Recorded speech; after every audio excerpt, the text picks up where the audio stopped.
رات کو سونے جا رہے ہیں تو یہ عمل آپ لازمی کر کے سوئیے گا، انشاءاللہ تعالی آپ کی تمام رات عبادت میں گزرے گی۔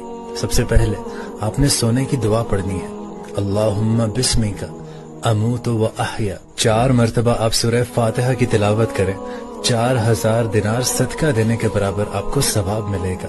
3 مرتبہ سورہ اخلاص کی تلاوت کریں، اس سے آپ کو 1 مرتبہ قرآن مجید پڑھنے کا ثواب ملے گا۔ 3 مرتبہ درود ابراہیمی پڑھ کر سوئیں، اس سے جنت کی قیمت ادا ہو جاتی ہے۔ اور 4 مرتبہ تیسرا کلمہ پڑھنے سے آپ کو 1 حج کا ثواب ملے گا۔ اور اگر آپ 21 مرتبہ بسم اللہ الرحمن الرحیم پڑھتے ہیں تو رات کو اچانک موت سے آپ محفوظ رہیں گے۔ اور آخر میں دوستو 3 مرتبہ آیت الکرسی پڑھیے، اس سے آپ کے گھر اور آپ کے محلے کی حفاظت رہے گی۔